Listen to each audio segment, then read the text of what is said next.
A gente podia pegar É verdade. eu acho que começando do básico, do basics, né? O cara acabou de converter. A primeira coisa que ele vai fazer é pegar uma Bíblia empoeirada que ele tem na casa dele, católico ou protestante. Vamos fazer aquela piada da diferença entre a Bíblia católica e a Bíblia protestante? Qual que é a diferença? A protestante tem cheia de CC, a católica de mofo. Exatamente. É verdade. E aí você pega a Bíblia, ele vai pegar a Bíblia e vai ver essa cacetada de coisas que ele não tem referência nenhuma, e é a pergunta que vem na cabeça. Por onde eu começo? Eu lembro quando eu converti, que no dia mesmo, eu peguei a Bíblia e eu comecei a fazer assim, ó. Não façam isso, tá, gente? Não façam isso, mas só porque eu não sabia como fazer, aí eu fazia assim, ó.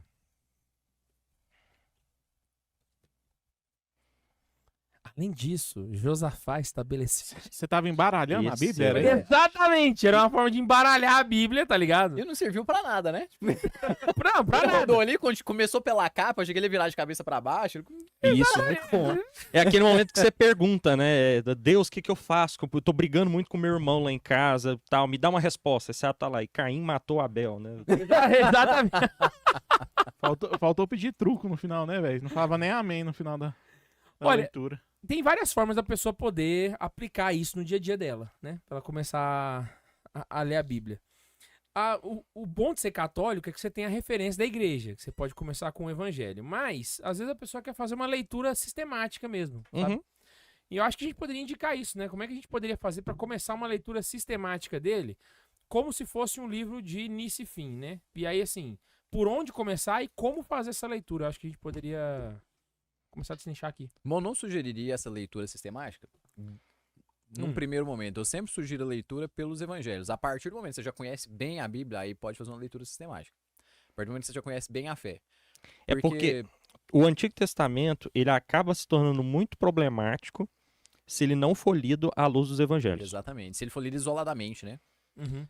Né, tem uma frase do que o Papa Bento XVI cita, não é dele, mas ele não deixa claro quem é. Ele fala Santos Padres. Que ele coloca assim,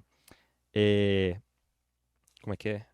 O Novo Testamento é o melhor comentário ao Antigo Testamento e o Antigo Testamento é o melhor complemento para o Novo. Né?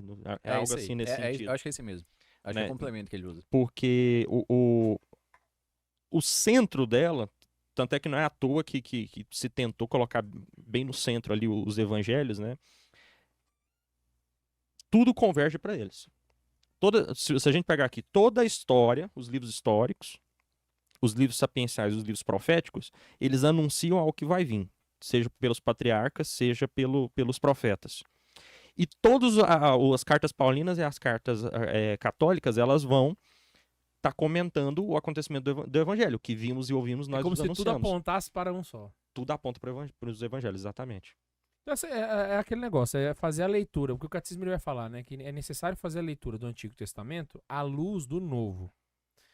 E, por consequência, você consegue entender que é para você fazer a leitura do Novo à luz do Evangelho. Exato. Então, assim, tudo isso tá girando em torno do Evangelho. E outro ponto também. Para você conseguir perceber essas nuances do Antigo Testamento, requer que você tenha alguns conhecimentos básicos daquele povo antes da vinda de Jesus Cristo. Então a melhor coisa que a gente faz é aprofundar naquilo que nós temos hoje, que já é a fé em Cristo Jesus. Então começar pelo novo.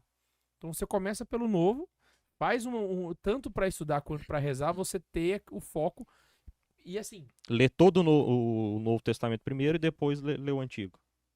seria E uma tipo assim, eu opção. acho que por exemplo, vou fazer outra analogia aqui, né? Mas eu gosto de... Tava vendo um vídeo ontem, gosto muito de cinema, de filme e tal, né? Mas ontem eu tava vendo um vídeo do cara comentando Tropa de Elite. E ele tava falando que Voltamos a falar do os Bop. diretores do Tropa... os diretores do Tropa de Elite, né? Eles têm um padrão, assim, que eles lançam um fato. Tipo assim, o filme ele já começa no meio da história. E aí você começa e pensa, pô, como que chegou nesse ponto? Tipo assim, o Tropa de Elite 1 começa com os caras lá em cima do morro, assim, olhando a negociação dos policiais com os bandidos, e aí o Neto e o Matias, né, estão lá em cima e não sabem se atiram ou não, né? E aí ele mostra, pô, aí o cara falou, meio que o filme começa e você pensa, pô, como que a história chegou nesse ponto? Aí o filme para e ele começa a história de novo. Então, tipo assim, a leitura da Bíblia é mais ou menos a mesma coisa. Você vai começar com o Evangelho, nasceu o Filho de Deus. E ele nasceu para redimir o seu povo, nasceu de uma virgem, então, mas aí você para e fala, opa, peraí, agora eu já sei que ele nasceu, já sei como foi, mas como que a gente chegou nisso? Aí a gente vai lá pro Antigo Testamento, mas à luz do Novo, à luz da centralidade, a gente começa de novo, né? É como se fosse assim, a gente vê o trailer primeiro, depois a gente vê o filme inteiro, né? Uhum. Não, e é tão bacana começando assim, porque se for começar a ler na ordem, o primeiro evangelho que você vai ler é Mateus. Isso. E Mateus, ele escreveu para os judeus. Diferente dos outros que escreveram. Ele já pra- explica os ritos, ele explica os detalhes que... E começa Não. com a genealogia ainda também. Ah, não, né? não, desculpa, é verdade. escreveu pros Lucas, judeus. É Lucas que, faz que dá, esse que detalhamento. explica para quem não sabe. Mateus não. Mateus faz muita referência ao Antigo Testamento. Muita referência ao Antigo Testamento. Isso inclusive aconteceu aos- para se cumprir a profecia tal. Isso aconteceu Isso. para se cumprir a profecia Exato, tal. exato. Inclusive, ele faz referência lá aos livros excluídos da Bíblia, né? Ele faz, aliás, acho que faz uma referência. Acho que quem faz mais é o Atos dos Apóstolos, né? Aham. Acho que ele faz uma referência única só, né? Mas enfim, ó, eu sou mais fã dessa vertente aí, né? Embora, muito embora, em algum momento da sua vida você precisa fazer uma leitura sistemática da Bíblia. Pra Aham. você poder conhecer também ali e saber, tipo, pô, você saber a analogia, né? A genealogia, né? Analogia. Saber a genealogia. Então, assim, você tem que saber a história. A partir do momento que você já conhece a centralidade, você tem que conhecer, pô, como que chegou nesse ponto? Você tem que passar desse ponto. Até porque os livros não estão dispostos numa perspectiva cronológica. Eles E estão nem separados. precisam estar também, né? Não, não precisam. Eles estão separados por gênero, né? Isso atrapalha se você pegar de cabo a rabo, você achar que você vai acompanhar uma história linear. É, Você vai ter uma história cheia de ida e volta. isso. E, inclusive, é bom deixar uma coisa que eu acho assim, existem bíblias que tentam fazer essa ordem cronológica, sabe? Então eles vão lá e reembaralham o texto para colocar os textos na época em que eles foram escritos. Na verdade, eu nunca vi isso. Existe isso. Ó. Cara, eu não vejo nenhum sentido espiritual teológico para uma leitura dessa. Não, saca? é puramente de estudo. Exatamente, eu acho que só de um ponto de vista histórico, saca? Então, assim, eu não E vejo unicamente necessidade de você ler o texto na ordem em que eles foram escritos. Porque quem escreveu não tava nessa perspectiva, cara. Saca? Ele não. Entende?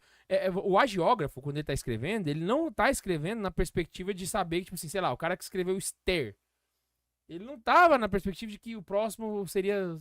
É porque Tobias continuaria. os- ele tava- não é um não filme tem- da Marvel que você lê o próximo já pensando como é que vai fazer o tal. Os caras não imaginavam que ia ser uma sequência.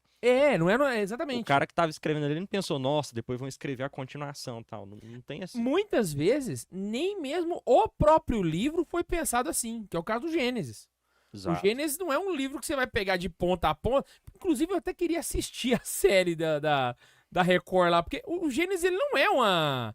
É claro, você pegar ali de Abraão pra frente, ele começa a ter uma... Mas antes disso, não é um negócio todo certinho. Não.